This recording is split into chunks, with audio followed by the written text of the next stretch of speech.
And joining us for a couple of minutes on the program, I want to talk a little basketball, but also about a great new book out, and it is called The Film Doesn't Lie, Evaluating Your Life One Play at a Time. Great pleasure to have joining us is ESPN basketball analyst, college basketball analyst, Jimmy Dykes on the phone today, and just off a game last night. And Jimmy, good to talk with you. How are you?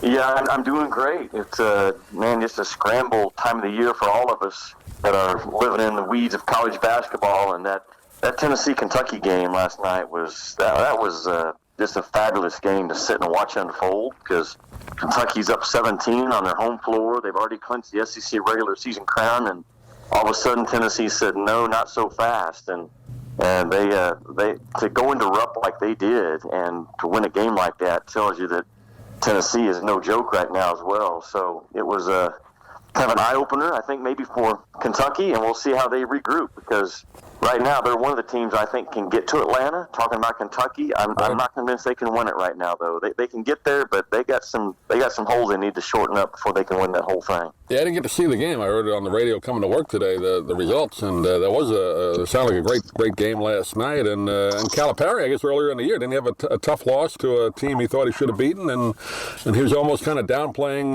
the team's chances this year, right? Earlier this season.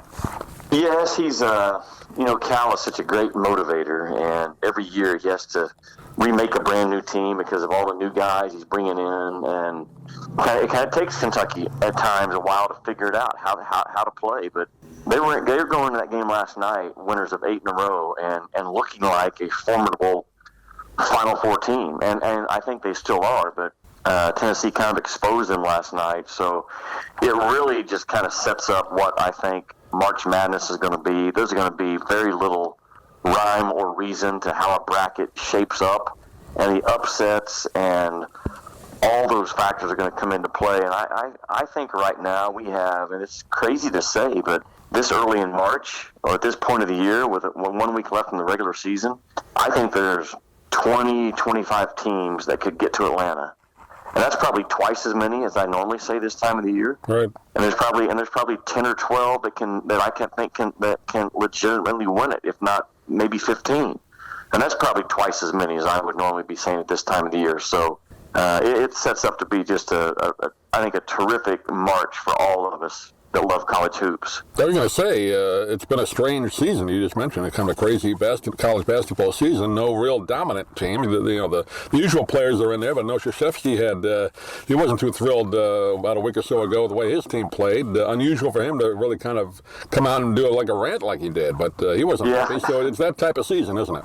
Yeah, it is. And those blue bloods, Kentucky, Duke, North Carolina, Kansas, our eyes go to those teams really quickly, but man, this year I'm telling you, there's some teams that they are every bit as good as any power conference out there, and I'm talking about like Gonzaga out on the West Coast. I had them a couple of weeks ago, and they are the best offensive team we have in college basketball right now.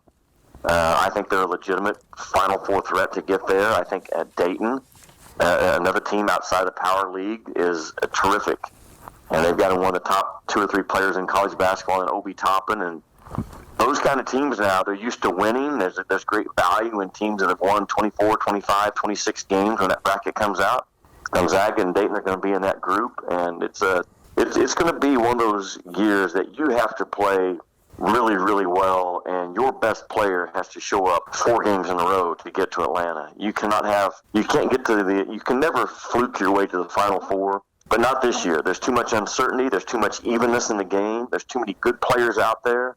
There's not much separation, I don't think, between teams ranked 1 through 5 and teams 20 through 25. I really don't see it. And that's what we've seen all year. And how about San Diego State? There's a team that nobody thinks of as a college basketball powerhouse, but they had a great run for a while, didn't they? Yeah, they have. They're an older team. They've got some transfers.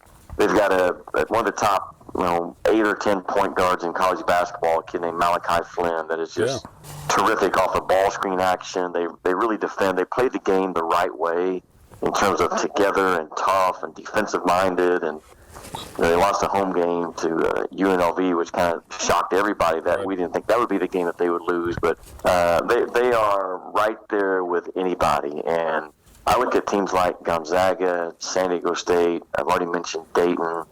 BYU, teams that aren't in those top Power 5 leagues, those 4 teams right there, I'm telling you, they can play with anybody on any floor, any night.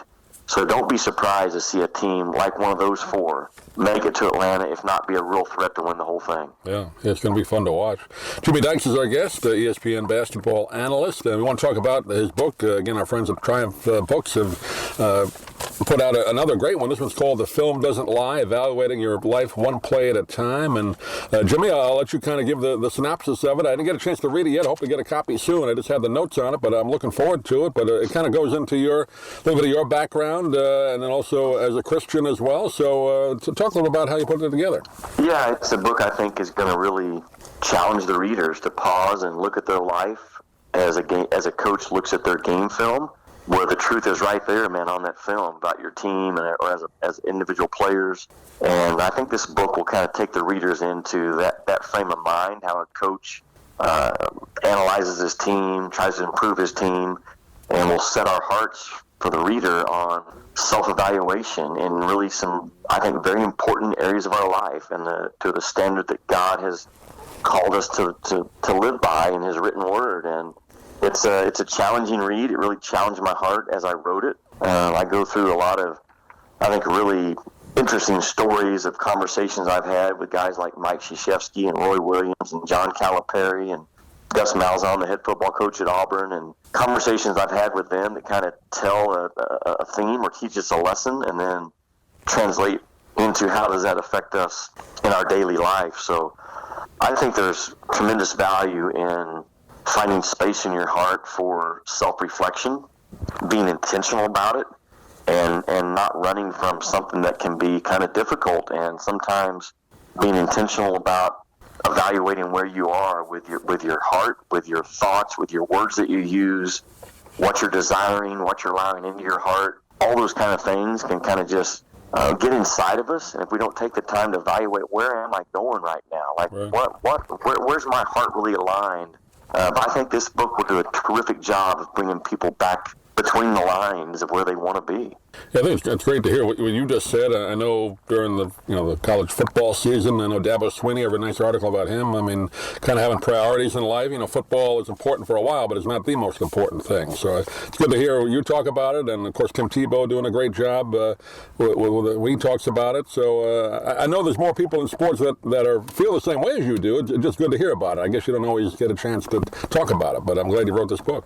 Well, I appreciate it. I think we all have a platform. No matter where we are in life, I obviously have a pretty good size one with ESPN, and it's very important to me to use that the way I think God's called me to use it. And I think it would be a tremendous book for any husband, dad out there, any leader.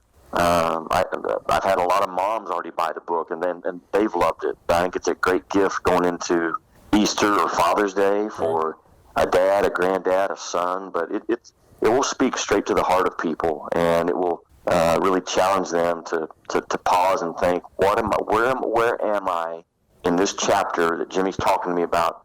Where am I in this? Like, what is my game film showing me about this topic? And then you move on. So it's I think there's great value. I said it earlier, in being intentional about pausing and creating space in your life to really reflect about where you are. And this book will take you there. I know it will. Again, the title is The Film Doesn't Lie, Evaluating Your Life One Play at a Time, and it's published by Triumph Books. You can get it there at their website. And Jimmy, do you have a website of your own, or where people get the book? Yeah, actually, a great place to get it is my website. It's CoachJimmyDykes.com, and if you go there, you'll see that you can register without even buying the book. I'm giving away a free trip to the Final Four in Atlanta for the national semifinals, and 2 days there with me and hanging out and doing some cool things.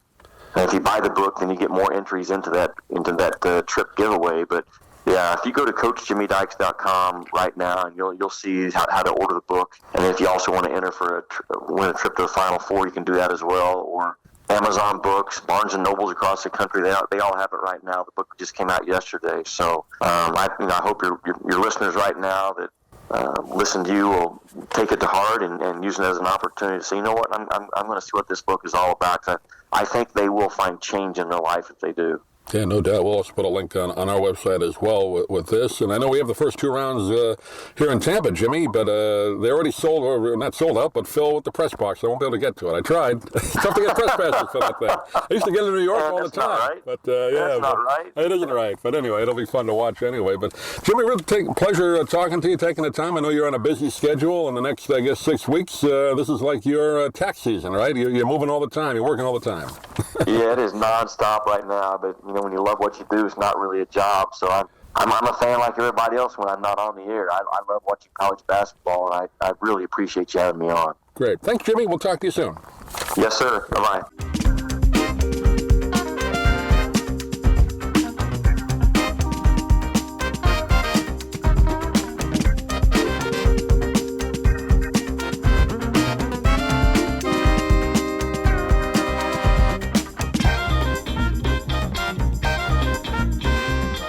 I'm Stan Brock. 30 years ago, I formed Remote Area Medical to help people overseas. But then we found generations of families in America isolated by poverty from the health care they need. Together, we can take dental, vision, and medical help to 1 million adults and their kids, right here at home in the United States of America.